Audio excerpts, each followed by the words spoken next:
কি কালু আঙ্কেল, আজ কবুতর আঙ্কেল না এসে তুমি আসলে যে? কারণ কবুতরের কাছ থেকে এই অটোটা আমি কিনে নিয়েছি। সত্যি বলছে বাবা? কি মজা কি মজা! এখন থেকে বাবার অটোতে করে আমি সব জায়গায় ঘুরতে যাব।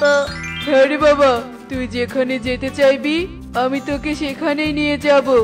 এখন তাড়াতাড়ি অটোতে ওঠ দেখি। আয় টুকি আয়, তুই কেন অটোতে উঠেছিস? আমার অটোতে গরিব পাখির ছানা উঠবে না, তাহলে ধনী পাখিরা আমার অটোতে উঠতে চাইবে না। এই অটো শুধু ধনী পাখিদের জন্য। কে বলছে এসব আঙ্কেল? আমি তাহলে এখন বাড়ি থেকে করে যাব? কারণ আমি তো প্রতিদিন কবুতর আঙ্কেলের অটোতে করেই বাড়িতে যেতাম, তাই বাড়ির পথ ভালো করে চিনি না। তাহলে আমার অটোর পিছু পিছু উড়ে আয়, তাহলেই তুই তোর বাড়ির পথ চিনতে পারবি। কিন্তু আঙ্কেল, এত দূরের পথ তো আমি উঠতে পারবো না। তুই যাবি না থাকবি সেটা তোর ব্যাপার। এই কথা বলে কালু অটো চালিয়ে বাড়ির দিকে যেতে থাকে। আর টুকি কোনো উপায় না পেয়ে অটোর পিছু পিছু উঠতে থাকে। কালু এত জোরে অটো চালাচ্ছে, টুকি অটোর সাথে উঠতে উঠতে ক্লান্ত হয়ে একটি কুয়োর ভেতরে পড়ে যায়। বাঁচাও, আমাকে বাঁচাও, আমি যে কুয়োর ভিতরে পড়ে গেছি, বাঁচাও। মনে হচ্ছে আমার রাজ্যে কেউ প্রবেশ করেছে। আমাকে এক্ষুনি জাদু আয়না খুলে দেখতে হবে। হয়তো একটা পাখি আমার রাজ্যে প্রবেশ করেছে। ওই পাখিকে কঠিন শাস্তি দিয়ে ছাড়বো। এরপর ডাইনি টুকির কাছে চলে আসে। এই পাখি আয়, তোর এত বড় সাহস! তুই কিনা আমার অনুমতি ছাড়া আমার রাজ্যে প্রবেশ করেছিস। আজ তো তোকে এর শাস্তি দিয়েই ছাড়বো। ডাইনি মাসি, আমাকে মেরো না, সত্যি বলছি আমি ইচ্ছে করে তোমার রাজ্যে আসিনি। দয়া করে আমাকে আমাদের বনে যাওয়ার ব্যবস্থা করে দাও। ইচ্ছে করে আসিসনি, তাহলে কি করে এসেছিস শুনি? তারপর টুকি ডাইনিকে সব কথা খুলে বলে। আর সব শুনে ডাইনির মন একটু শান্ত হয়ে যায়। আচ্ছা ঠিক আছে, তোকে তোর রাজ্যে পৌঁছে দিব। তার আগে আমার মন খুশি করতে হবে তোকে। কিন্তু কি করে তোমার মন খুশি করবো ডাইনি মাসি? আমার রান্নাঘরে সব কিছু রাখা আছে। তুই যদি আমাকে মজার মজার নতুন কিছু রান্না করে খাওয়াতে পারিস, তবেই এখান থেকে যেতে পারবি। আচ্ছা ঠিক আছে ডাইনি মাসি, তুমি আমাকে তোমার রান্নাঘরে নিয়ে চলো। আমার মায়ের হাতে রান্না না অনেক মজা হয়, আর আমি মায়ের কাছ থেকে একটু একটু রান্না শিখেছি। এরপর ডাইনি টুকিকে নিয়ে তার রান্নাঘরে চলে যায়। এই যে, এটাই আমার রান্নাঘর। তুই এখন রান্না করতে থাক, আর আমি বাইরে বসে তোর মজার রান্না খাওয়ার জন্য অপেক্ষা করছি। আচ্ছা ঠিক আছে ডাইনি মাসি। বাবা দেখো, টুকি তোমার সাথে উড়ে আসতে পারেনি। এতক্ষণে বুঝি টুকি পথ হারিয়ে অন্য বানে চলে গেছে। গেলে যাক না, প্রতিদিন অটোতে ওঠার জন্য তো আর বায়না করবে না। এখন তুই বাড়িতে গিয়ে ফ্রেশ হয়ে নে, আমি অটো চালাতে যাই। আচ্ছা ঠিক আছে বাবা। কি ব্যাপার, শালু কনক স্কুল থেকে বাড়িতে গেল, কিন্তু টুকি আসলো না কেন? না না, আমাকে কনকের কাছে যেতে হবে। বাবা কনক, তোরা একাই বাড়িতে ফিরলি যে, টুকি তো এলো না। টুকি কোথায় বাবা? টুকি কোথাও গেছে? তোর মেয়ের কি চাকর নাকি আমার ছেলে? হ্যাঁ, যে তোর মেয়ে কখন আসবে না আসবে সেসব খবর আমার ছেলে জানে? কাকুলি দিদি, আমি তো কনককে চাকর বলিনি। তোমার মেয়ে কোথায় গেছে সেটা আমি জানি না। এখন আমাকে বিরক্ত না করে এখান থেকে চলে যাও তো, আমি এখন ফ্রেশ হয়ে নাস্তা করব।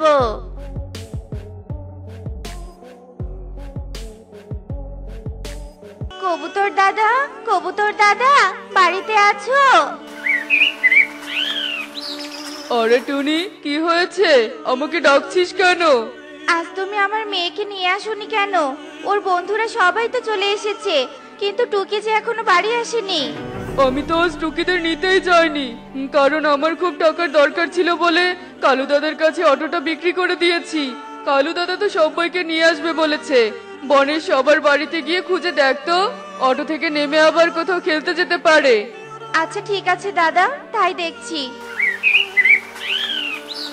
ডাইনি মাসি, এই নাও তোমার নতুন খাবার, খেয়ে দেখো তো কেমন হয়েছে।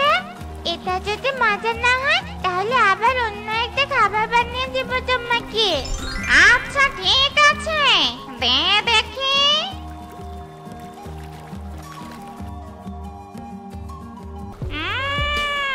এটা তো অমৃত খাবার।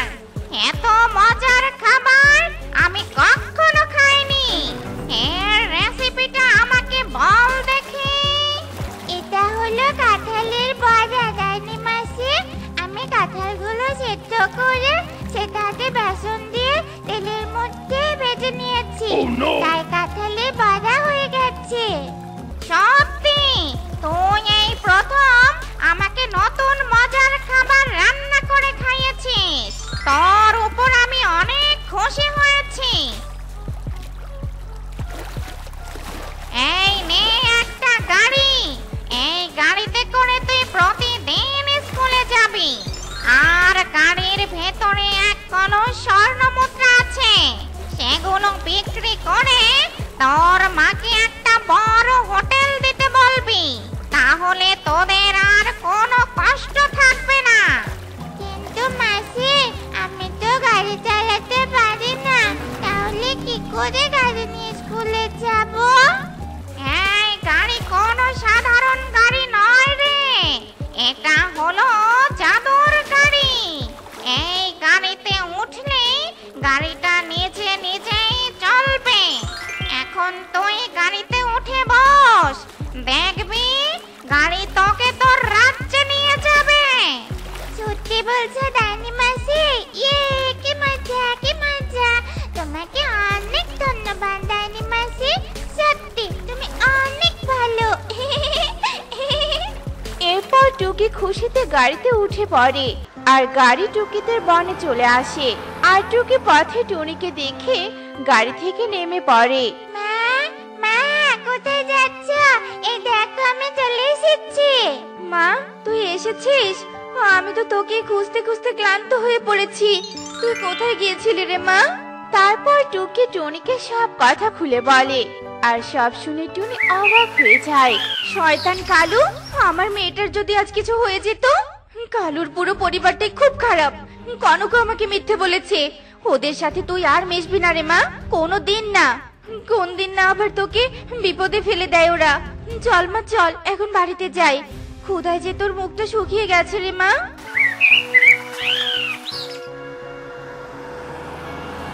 এরপর টুকি ও টুনি গাড়িতে করে বাড়িতে চলে আসে, আর এভাবে সেই দিন কেটে যায়। পরের দিন টুনি ডাইনির কথা মতো স্বর্ণ মুদ্রাগুলো বিক্রি করে আর বড় একটা হোটেল কিনে নেয়। মা, আমি স্কুলে গেলাম। আচ্ছা ঠিক আছে মা, যা, তবে সাবধানে চলাফেরা করিস। একি বাবা, টুকি ওই গাড়িতে উঠে স্কুলে যাচ্ছে কেন? এত দামি গাড়ি টুকি কোথায় পেলো? আমিও তো সেটাই ভাবছি। দেখ, টুনি কত বড় একটা হোটেলের ক্যাশিয়ারের টেবিলে বসে আছে। দাঁড়া, এক্ষুনি টুনিকে মজা দেখাচ্ছি। এই টুনি, আয়, তুই এই হোটেলের ক্যাশের টেবিলে কি করছিস? নিশ্চয়ই টাকা চুরি করতে এসেছিস, তাই না? হোটেলের মালিক, তাড়াতাড়ি এখানে এসো, চোর এসেছে, চোর। কালু দাদা, কাকে চোর বলছো? মুখ সামলে কথা বলো। যে হোটেলের মালিক, তুমি কিনা তাকে চোর বলছো? ইয়ে, কি বলছিস কি এসব টিয়ে? টুনি কি করে এত বড় হোটেলের মালিক হলো? নিশ্চয়ই কারো টাকা চুরি করে হোটেল কিনেছে। টুনি দিদি তোমার মতো এত খারাপ পাখি না যে অসৎ উপায়ে হোটেল কিনে নিবে। সে সৎ বলে সৃষ্টিকর্তা তাকে ধনী বানিয়ে দিয়েছে, বুঝলে? ওই গাড়িটা দেখতে পেলে না? ওই গাড়িটাও টুনি দিদি। টুনি বোন, আমাকে ক্ষমা করে দে। আমি গরিব বলে তোর মেয়েকে অবহেলা করে অটোতে নিয়ে আসিনি। আর তোরাই আজ বনের সবার থেকে ধনী পাখি হয়েছিস। তুমি একটা স্বার্থপর পাখি, শুধু ধনী পাখিদের সাথে মিশতে চাও। একসাথে বসবাস করতে হলে সবার সাথে মিশতে হয়, বুঝলে? এখন ছানাদের নিয়ে স্কুলে যাও, স্কুলের সময় চলে যাচ্ছে। এরপর কালু আর কিছু না বলে সেখান থেকে চলে যায়।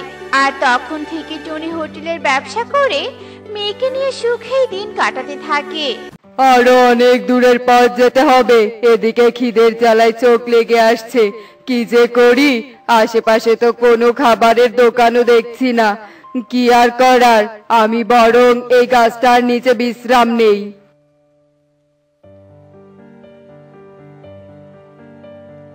এই কে রে, কে? আরে এটা তো একটা পাকা আম, কিন্তু এই গাছে তো একটা আমও নেই। তাহলে এই পাকা আমটা এলো কি করে? আমি তোমাকে আমটা দিয়েছি, তুমি তো বললে তোমার নাকি খুব খেতে পেয়েছে, তাই এই আমটা আমি তোমাকে খেতে দিলাম। আম গাছের কথা শুনে তান্ত্রিক অনেক খুশি হয়ে যায় আর আমটা কুড়িয়ে নিয়ে তাড়াহুড়ো করে খেয়ে নেয়।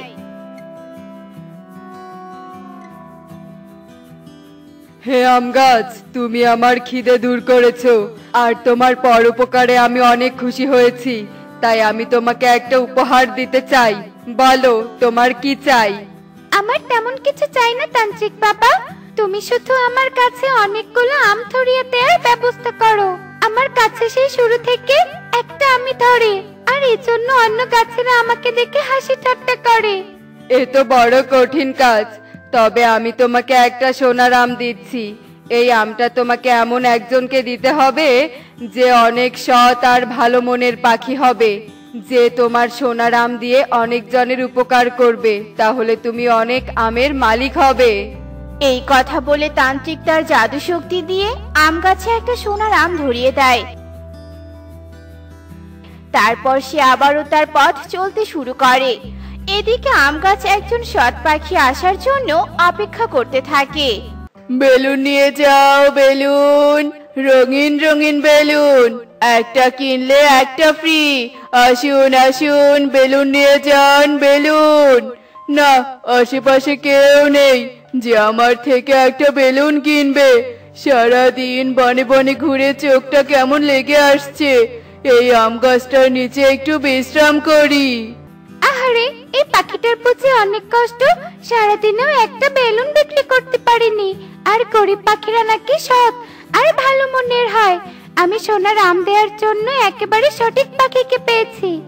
এরপর সেই আম গাছ তার সোনার আমটা কালুর সামনে ফেলে দেয়। আর চোখের সামনে সোনার আম পড়তে দেখে কালু তো অনেক খুশি হয়ে যায়।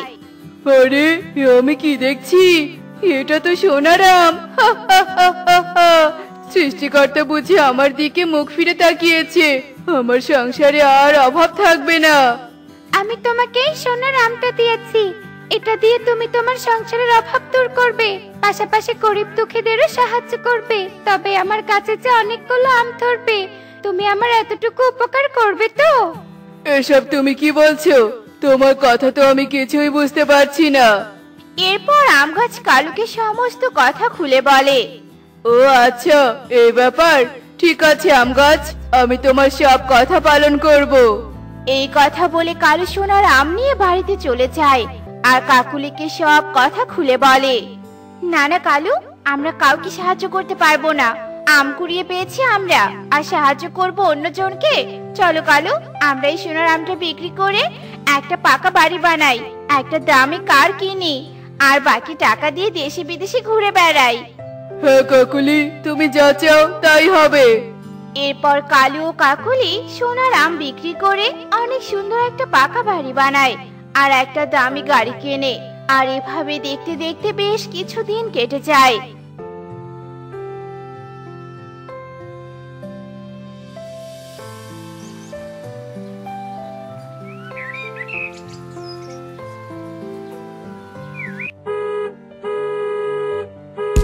হায় হায় রে, এ কি সর্বনাশ করলি তোরা!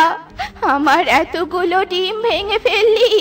অনেক কষ্ট করে এই ডিমগুলো আমার নাতনির জন্য কিনেছিলাম, আর তোরা তো সব ডিম ভেঙে দিলি। এখন আমার ডিমের জরিমানা দে দেখি। এই বুড়ি, এই তোর সাহস তো কম না, তুই কি না আমাদের থেকে জরিমানা চাচ্ছিস? তাছাড়া আমরা তো ওই ডিমগুলো ইচ্ছে করে ভেঙে ফেলেছি নাকি? তুই তো কোথা থেকে এসে আমাদের গাড়ির সামনে পড়লি। ঠিক বলেছো কালু, এই বুড়িমার কথা বাদ দাও তো কালু, চলো আমরা পার্কে ঘুরতে যাই। এরপর কালু ও কাকুলি সেখান থেকে চলে যায়।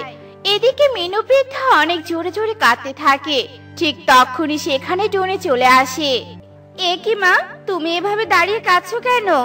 আরে ডিমগুলো ভাঙলো কিভাবে বলো তো? মারে, এই ডিমগুলো আমি টুকি দিদি ভাইয়ের জন্য নিয়ে যাচ্ছিলাম, কিন্তু কালু আর কাকুলি ওদের গাড়ি দিয়ে সবগুলো ডিম ভেঙে ফেলেছে রে মা। তাই নাকি? অন্যের ক্ষতি করে তারা এভাবে পার পেয়ে যাবে না মা। চলো মা চলো, আমরা ময়ূরী রানীর কাছে কালু আর কাকুলির নামে বিচার নিয়ে যাব। অন্যায়ের প্রতিবাদ না করলে তারা প্রতিনিয়ত অন্যায় করেই যাবে। এরপর টুনি আর মিনু বৃদ্ধা যেই না চলে যাবে, ঠিক তখনই আম গাছ বলে ওঠে, তারা টুনি, আমার কথাটা শোনো, আমার হচ্ছে রানীমার কাছে বিচার দেওয়ার আছে। সে কি? আম গাছের আবার কার নামে বিচার দেওয়ার আছে শুনি? বলো আম গাছ, তুমি কি বলবে বলো। এরপর আম গাছ কালুকে দেয়া সোনার আমের সমস্ত ঘটনা খুলে বলে। সবাই তো শুনলে টুনি, এবার তুমি বলো, কালু আমাকে মিথ্যে ওয়াদা দিয়েছে, অন্যায় করেছে, তার শাস্তি পাওয়া দরকার কিনা? তোমার জন্য আজ তারা এত দূর অবধি যেতে পেরেছে, এদিকে তোমাকে দেয়া কথা তারা ভুলে গেছে। তুমি কোনো চিন্তা করো না আম গাছ, তুমি তোমার বিচারের ন্যায্য রায় পাবে, কেননা আমাদের রানীমা সবসময় অপরাধীকে উচিত শিক্ষা দেয়। এরপর টুনি ও মিনু বৃদ্ধা ময়ূরী রানীর বাড়িতে যায় আর তাকে কালু ও কাকুলির নামে বিচার দেয়। কি, ওদের এত সাহস বেড়ে গেছে? আমার বনে ওরা অন্যের ক্ষতি করে বেড়াচ্ছে? না না, আমি থাকতে এই বনে কোনো অন্যায় হতে দেব না। কোথায় গেলি রে তোতা কবুতর? এক্ষুনি বন্দুক নিয়ে কালু আর কাকুলিকে আমার সামনে নিয়ে আয়। এরপর কবুতর ও তোতা বন্দুক হাতে নিয়ে কালু ও কাকুলিকে খুঁজতে থাকে। অবশেষে তারা একটা খাবারের হোটেলে তাদেরকে খুঁজে পায় আর সেখান থেকে তাদেরকে ধরে নিয়ে ময়ূরী রানীর কাছে যায়। এ কি রানীমা, আপনি আমাদের এভাবে ধরে আনলেন কেন? রানীমা, আমাদের কি অপরাধ শুনি? তোদের নামে আমাকে অনেকেই বিচার দিয়েছে, তোরা নাকি বনের সবার ক্ষতি করে বেড়াচ্ছিস। সব থেকে বড় কথা, আম গাছের মতো এক অসহায় গাছের সাথে তুই প্রতারণা করেছিস। প্রতারণার শাস্তি তোরা এক্ষুনি পাবি। তোরা তোদের বাড়ি গাড়ি বিক্রি করে দিয়ে আম গাছের সোনারাম ফেরত দিবি, তা না হলে এক্ষুনি তোদের গর্দান নিব। না না রানীমা, আমাদের গর্দান নিবেন না। আপনি যা বলছেন আমরা তাই করব রানীমা, তবু আমাদের ছেড়ে দিন। হ্যাঁ রানীমা, আম গাছের সোনার আম আমরা ফেরত দিব। শুধু তা করলে তো হবে না, বুড়িমার একটালি ডিমও কিনে দিবি। এরপর কালু ও কাকুলি বাড়িতে চলে যায় আর বাড়িতে গিয়ে তাদের দামি গাড়ি, বড় বাড়ি, ধন সম্পদ সবকিছু বিক্রি করে দেয় আর স্বর্ণকারের দোকানে গিয়ে সোনার আম ফেরত আনে আর আম গাছে গিয়ে ফিরিয়ে দেয়। অন্যদিকে মিনু বৃদ্ধার এক ডালি ডিমও কিনে দেয়। এরপর তারা আগের তুলনায় অনেক বেশি অভাবে পড়ে যায়। আমি দ্বিতীয়বার সব পাখি চিনতে ভুল করব না। এই সোনার আমটা তুমি নাও টুনি, আর আমার কাছে অনেকগুলো আম ধরিয়ে দেওয়ার ব্যবস্থা করো। এরপর টুনি সোনার আম নিয়ে অনেক সুন্দর একটা বাড়ি বানায় আর ইতিমখানা সহ গরিবদেরকে সাহায্য করে। আমার দয়াল বাবার নাম, 2 টাকা ভিক্ষা দেন আমার দয়াল বাবার নাম। এই যে ফকির বাবা, এদিকে এসো। এরপর টুনি মুখোশধারী কালু ও কাকুলিকে ভিক্ষা দেয় আর এভাবে সে বনের অনেকেরই উপকার করে। আর অন্যদিকে আম গাছে অনেকগুলো আম ধরে যায়। দেখলে তো বন্ধুরা, প্রতারণা করার পরিণাম কি হতে পারে। অন্যের সাথে প্রতারণা করলে নিজেরা সুখী হওয়া যায় না। এমনই সব মজার মজার শিক্ষণীয় টুনি পাখির গল্প দেখতে আমাদের পাশে থেকো। আর গল্পটি কেমন হয়েছে তা কমেন্টে জানাতে ভুলো না কিন্তু। বাই।